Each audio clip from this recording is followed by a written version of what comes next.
there are words you can't unwrite and emotions you can't quite hide. When Prince Harry published his latest essay, a heartfelt reflection on what it means to be British, the world read between the lines. Because behind every noble phrase, behind every polished sentence, were hints of something far more human: regret, nostalgia, and the faint ache of what might have been. Was this simply a tribute to his homeland, or an open letter to the family he left behind? Welcome to Celebrity Undercurrent, where we dive beneath the polished surface of royal headlines to uncover the emotion, the intention, and the subtle stories that shape them. It appeared quietly at first, a simple publication titled The Bond, the Banter, the Bravery: What It Means to be British. No fanfare, no official royal release, just Harry's words, raw and patriotic. He wrote, "Though I may live in the United States, Britain is, and always will be, the country I proudly served and fought for." On paper, it was a touching piece, a soldier reflecting on his roots. But the tone, it was unmistakably wistful. A man speaking fondly of a home he no longer truly belongs to. Within hours, royal commentators pounced. The tabloids called it an emotional olive branch, while others described it as the confession of an exile. Those close to the palace were quick to notice the language. Harry's phrasing, "Though I may live in the United States," felt like the quiet sigh of someone who knows they've crossed a bridge that can't be unburned. Insiders told reporters that the essay wasn't cleared through Buckingham Palace. It was written entirely on his own, published independently, and yet it coincided perfectly with the royal family's Remembrance Week, as the King, the Queen, Prince William, and Princess Catherine attended solemn ceremonies across London. Harry's words arrived from across the ocean, full of pride, memory, and a longing tone that some say bordered on heartbreak. Could it be coincidence? Or was it, as one royal correspondent whispered, Harry's ghost at the memorial table? For Harry, Remembrance Day has always been sacred. It was the thread that tied his royal life to his military career, the one place he could stand as both prince and soldier. And it's that role that many say he misses most. Since stepping back from royal duties in 2020, he's lost his honorary military titles, a sting that even his closest friends say still lingers. When he wrote about the pubs, the mess halls, and the laughter shared in uniform, it wasn't nostalgia for the army alone. It was nostalgia for belonging. Because in the military, Harry was not a tabloid headline. He was just Captain Wales, one of the lads, a role that didn't depend on protocol, press, or palace politics. Meanwhile, in Montecito, life couldn't be more different. A world of morning hikes, Hollywood collaborations, and exclusive invitations.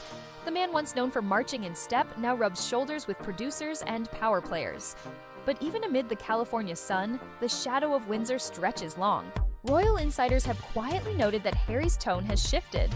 Less defiant, more reflective.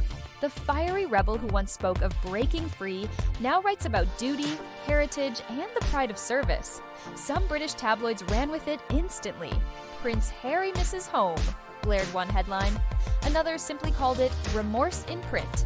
Inside palace walls, there was, as usual, no comment. But sources suggest that the essay did not go unnoticed. It landed on the same weekend that William and Catherine attended a series of remembrance events, joined by King Charles and Queen Camilla. The contrast was almost cinematic. The core family dressed in solemn black at the cenotaph, while the Duke of Sussex reflected from afar through carefully chosen words on a page. Palace aides, according to insiders, found it thoughtful but awkward. After all, Harry's essay reignited the conversation no one in the royal household wants, the one about whether reconciliation is even possible. When you read Harry's essay closely, a pattern emerges. Mentions of bravery, camaraderie, heritage, and the phrase, "my brothers and sisters in arms." Some interpreted that as a subtle nod not only to his military comrades, but perhaps also to the brother he once shared a royal bond with. Because despite everything, the interviews, the memoir, the distance, there's an emotional thread that still ties him to the Windsors, one that neither distance nor scandal seems able to cut. It's there in the way he speaks about British values, about shared courage. It's not political, it's personal. And maybe, just maybe, it's a quiet plea to be remembered, not as the rebel, but as the royal who still cares. royal commentators were quick to weigh in. Historian Richard Fitzwilliams described it as Harry's most emotional writing since Spare. Others compared it to a love letter, not to a person, but to a country. One insider told the Mirror, "He misses being part of something bigger than himself. The monarchy gave him that, whether he admits it or not." Even the more critical voices, the ones that often challenge his narrative, softened slightly. There was something undeniably sincere about this piece, an honesty that transcended the usual media spin. And for that reason, even some of his harshest detractors found themselves moved. Online, reactions were divided, as they always are when it comes to the Duke and Duchess of Sussex. Supporters praised his vulnerability, calling the essay a sign of growth and reflection. Critics accused him of wanting the crown without the compromise. On social media, the debate reignited. Some asked, "Is Harry softening?"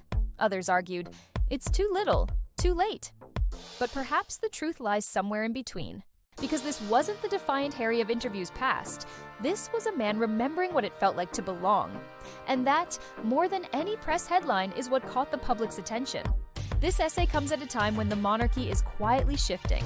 King Charles is in his prime, as monarch Catherine and William's family are stepping further into the public spotlight, and the younger generation, George, Charlotte, and Louis, are being prepared for a future that Harry is no longer part of. And that realization, according to those close to him, weighs heavily.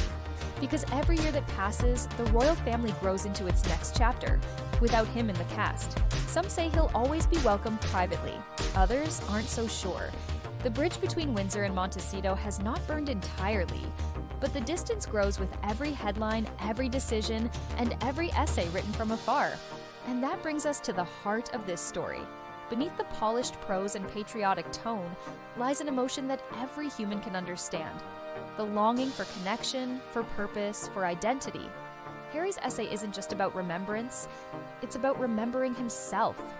The man he was before the noise, before the interviews, the accusations, the exile. And perhaps that's why his words have stirred such fascination. Because for all the palaces, titles, and controversies, we're watching a man simply trying to find his place in the story again. So, was this an apology, a message, or just a memory shared aloud? Only Harry knows. But one thing is certain.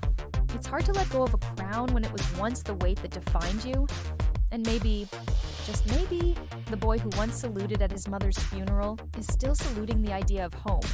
This is Celebrity Undercurrent, where every headline has a heartbeat. Until next time, stay curious, stay gracious, and stay tuned for what the palace walls whisper next.